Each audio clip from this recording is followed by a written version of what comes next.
अखिल जगत स्वामी साम सदा शिव मल्हारी मणिमल्ल संहारक ऐश्वर्य प्रदाता शक्तिदाता जय दुरी गणाधीशित आदिरुद्र श्री मातंड भैरवा।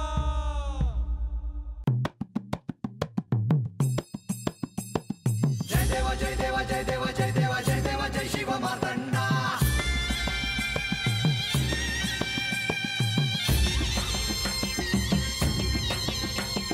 जय देवा जय देवा जय देवा जय देवा जय देवा जय शिव मातंडा। हरिवर्धन मल्हारी तुझी प्रचंडा। अगडदुम नगारा सोन्याची जेजुरी देव गेले जेजुरा निळा घोडा। अगडदुम नगारा सोन्याची जेजुरी देव गेले जेजुरा निळा घोडा। पावमे तोडा कमरी कर पटा मिहिर मस्तकी तुरा। खोबऱ्याचा कुटका भंडाऱ्याचा भडका बोल हंकारा सदानंदाचा येळकोट।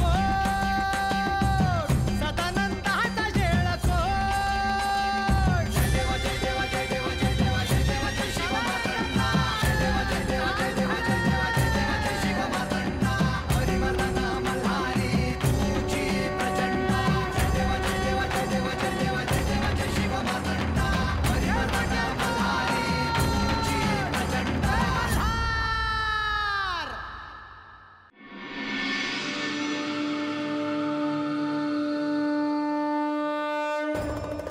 देवा समुद्र मंथनाच्या आख्यानासाठी समधी हात जमलेले आहेत ती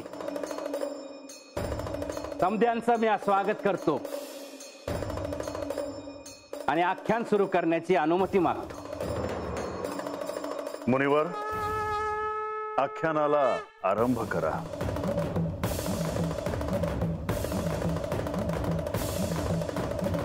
कलशस्य मुखे विष्णु कंठे रुद्र समाश्रिता मूले तत्र स्थितो ब्रह्मा मध्ये मातृगणा स्मृता। कुक्षौ तु सागरा सर्वे सप्तद्वीपा वसुंधरा। ऋग्वेदोऽथ यजुर्वेद सामवेदो यथर्वणः। अंगैश्च सहिता सर्वे कलशन्तु समाश्रिता।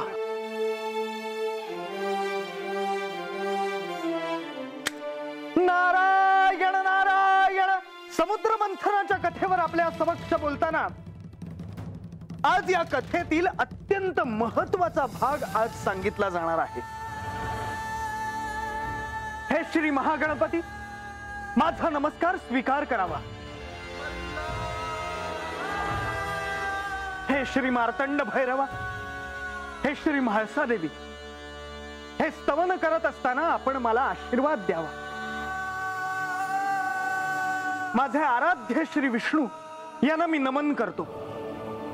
श्री महालक्ष्मी देवी यांची माझ्यावर कृपा असावी अशी प्रार्थना करतो। माझी माता श्री सरस्वती देवी यांना मी आज प्रार्थना करतो की ही कथा आज यथोचित माझ्याकडून वदवून घ्यावी।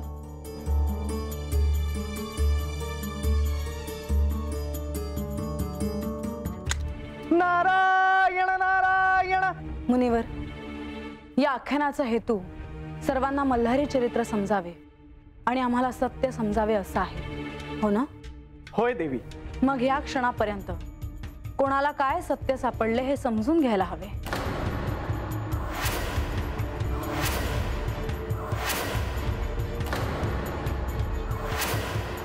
कोणाच्या हाती काय काय लागले हे समजून घ्यायला नको का? मुनिवर तुम्हाला कोणाला विचारायचे आहे हे सांगायला नको।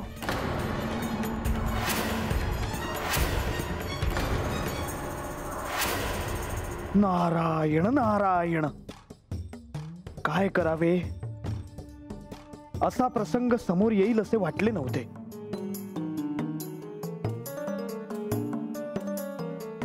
ह्या कसं सांगू का मला ठावा आहे का विष्णुदेवन महालक्ष्मी देवी म्हणजेच प्रधानजीन लक्ष्मी देवी आहे ती। पण ह्या आख्यानातून बानूला काय गवसले हे तुला का समजून घ्यायचे आहे?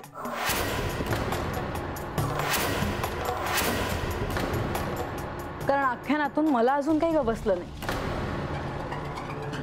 पण तिला इथे ज्या पद्धतीने अधिक सहाय्य केले जाते आहे त्याच्यावरून मला खात्री आहे की तिला अद्भुत, दिव्य अशा विश्वातले काहीतरी कळले आहे.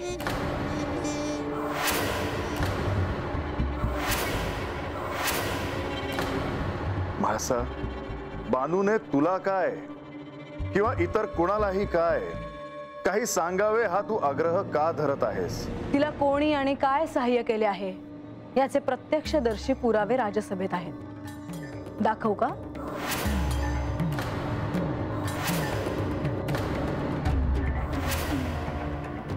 जरी तुझ्याकडे तसे प्रत्यक्षदर्शी पुरावे असले तरी तिला कोणीही सहाय्य केले हे तू सिद्ध नाही करू शकत. माझे बंधू आहेत राजसभेत, त्यांनी मला सांगावे. त्यांनी काल बानूची भेट घेतली नव्हती का?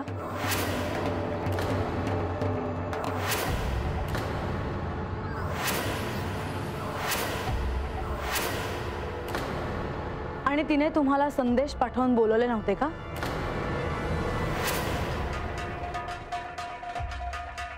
ही भेट एक उदाहरण आहे, पण आजवर अशा अनेक भेटी झाल्या असतील. आजवर मी काही बोलले नाही, पण हा माझ्या भविष्याचा प्रश्न आहे.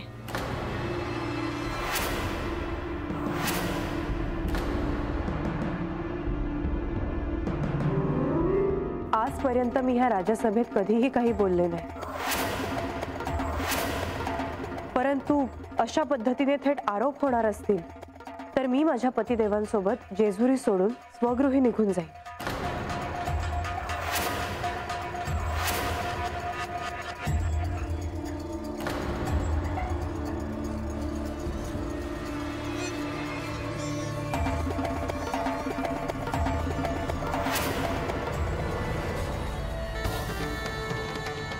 लक्ष्मी देवी, ह्या राजसभेत मी आपला अपमान कदापि होऊ देणार नाही. देवा, चिंता नसावी. देवी, अशी भूमिका घेऊ नये. लक्ष्मी देवी, आपल्याला दुखवावे असा माझा हेतू नव्हता, पण हे सत्य नाही का की बानूला इथे अधिक आणि विशेष सहाय्य केले जाते आहे? म्हाळसा, सत्य समजून घेण्यापासून तुम्हाला कोणीही थांबवलेलं नाही आणि अधिकार वापरून सत्य प्राप्त करून घेता येत नाही. तुम्ही सत्य समजून घेण्यासाठी तयार असाल तर ते तुमच्या पदरात नक्कीच पडेल, परंतु आख्यान थांबवून असे प्रश्न उपस्थित केले तर ह्याला स्पर्धेचं स्वरूप येईल आणि ही स्पर्धा नव्हे. माझ्यापासून काहीतरी लपवले जाते आहे हे निश्चित, आणि असेच होणार असेल तर या आख्यानाला काय अर्थ आहे?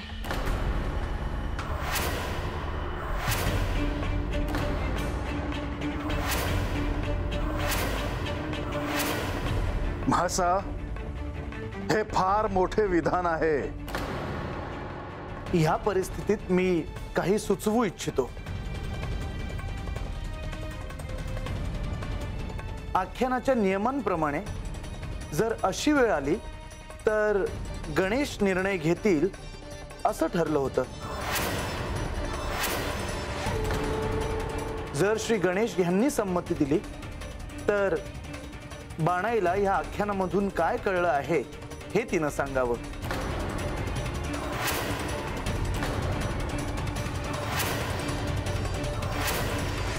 परंतु जर त्यांनी संमती दिली नाही तर तिने असं काही सांगू नये.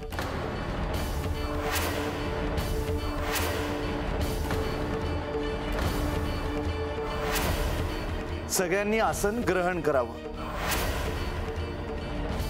देवा, देवी,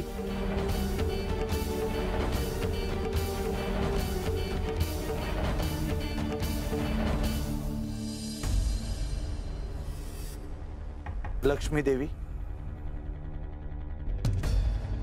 माझ्यावर जे दायित्व दिले आहे ते मी नियमाप्रमाणे पार पाडेन. हा निर्णय निष्पक्ष असेल अशी मी आशा करते. होय माते. गणेश, तुमचा निर्णय सांगा. श्री म्हाळसाची वेणी बाणे यांना जे सत्य हाती लागेल ते त्यांनी सांगणे बंधनकारक नाही.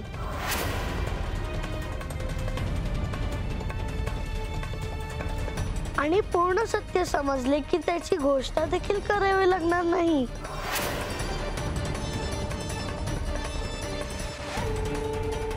ते सहज कळेलच.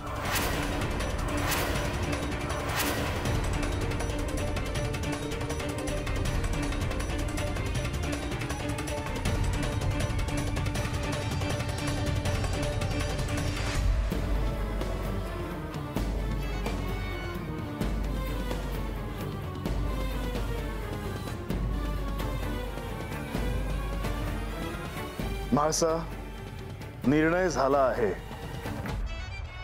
मुनिवर, आख्यानाला प्रारंभ करा. मी हा निर्णय स्वीकारला आहे.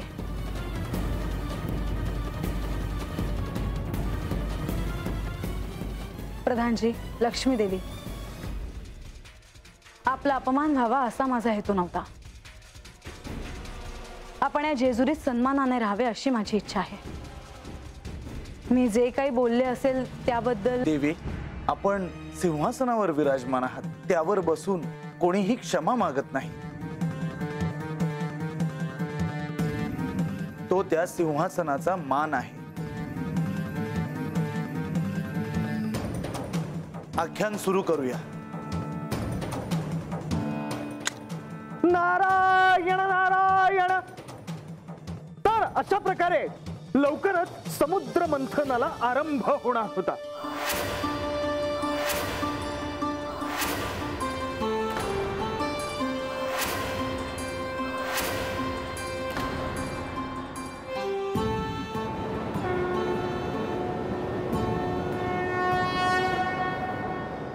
मला समुद्राच्या लाटांचा आवाज ऐकू येतो आहे. मला शंखध्वनी ऐकू येतोय.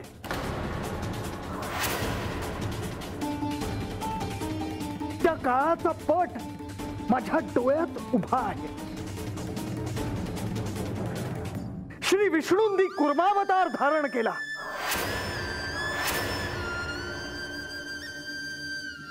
आणि त्या महाकाय समुद्रात तो अतिविशाल असा पर्वत कासवरूपी श्री विष्णूंनी आपल्या पाठीवर घेतला.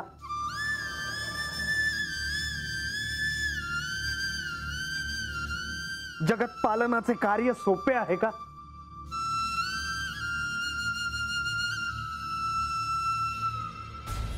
जगाच्या कल्याणासाठी समुद्र मंथनाच्या या वेदना काय होत्या हे त्या विष्णूंनाच ठाऊक.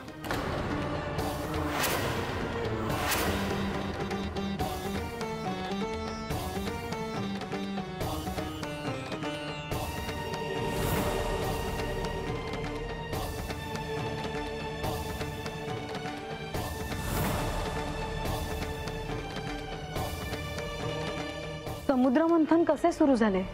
देवी, इतके भव्य कार्य, देव आणि दैत्य एकत्र, सृष्टीच्या अस्तित्वाचा प्रश्न, प्रत्यक्ष त्रिमूर्तींच्या कल्पनेतून प्रत्यक्षात आलेली ही कल्पना असली तरीही हे कार्य निर्विघ्नपणे पार पडणे आवश्यक होते. आणि त्यासाठी सर्व देवांनी विघ्नहर्ता श्री गणेश यांचे पूजन केले.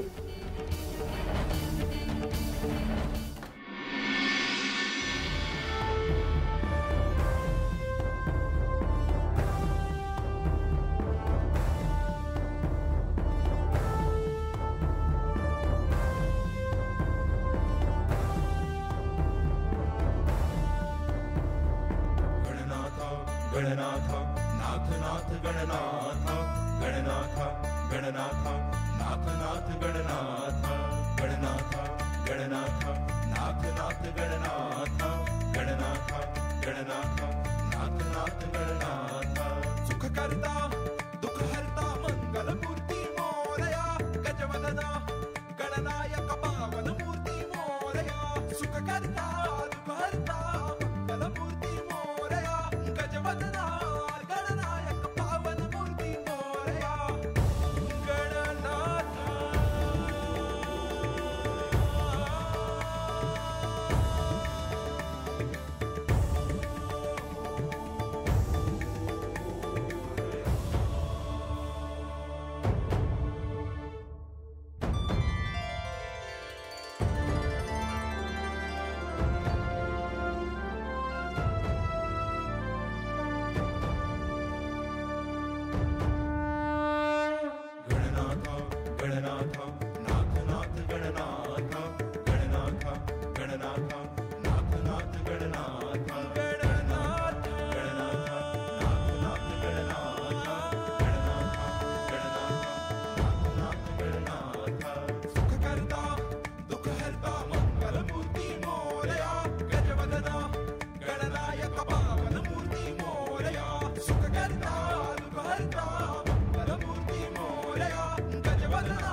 हे श्री गणेश, या कार्यारंभी आपला आशीर्वाद असावा. या कार्यामध्ये आम्हा सर्व देवांना यश मिळावं. यश मिळणारच आहे, पण समुद्रातून काय बाहेर येईल याची कल्पना नाही. त्याचे दायित्व कोण घेणार आहे? श्री गणेश, समुद्र मंथनाचे दायित्व त्यांच्यावर सोपवले आहे, तेव्हा आधी ते त्यांना पार पाडू दे. होय पिताश्री.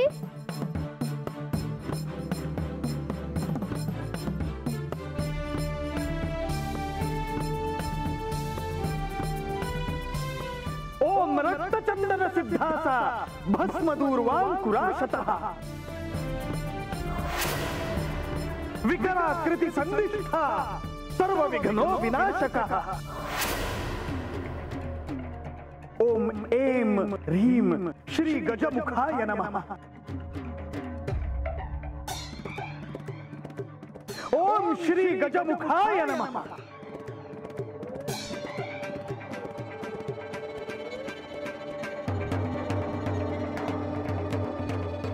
श्री गणेश यांचा आशीर्वाद घेऊन आता समुद्र मंथन सुरू होणार होते. कासवरूपी श्री विष्णूंनी विशाल अशा मेरू पर्वताला आपल्या पाठीवर घेतले होते.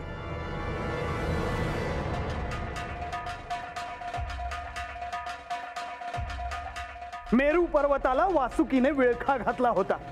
देव आणि दैत्य हे समुद्रात उतरले होते.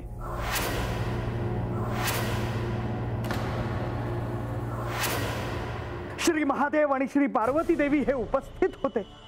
श्री ब्रह्मदेव आणि श्री सरस्वती देवी ही उपस्थित होते. आणि अखेर समुद्र मंथनाला आरंभ झाला.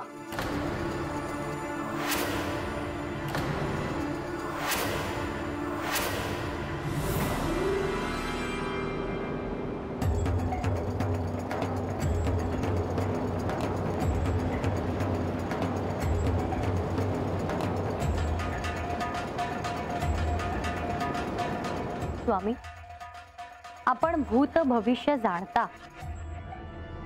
त्रिकाला बाधित सत्य आपल्याला ठाऊक आहे. या समुद्र मंथनातून सर्वप्रथम काय बाहेर येणार आहे स्वामी?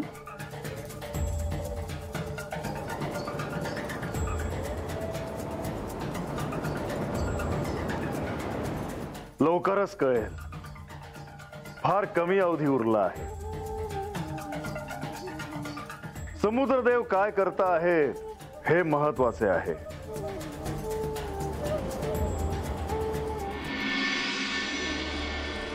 स्वामी, मला असे वाटते आपण समुद्र तळाशी जाऊन श्री विष्णूंना एकदा पाहून यावे. त्याची काहीच आवश्यकता नाही. त्यांचे दायित्व ते पार पाडतील.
समस्त सृष्टी जागी झाली होती.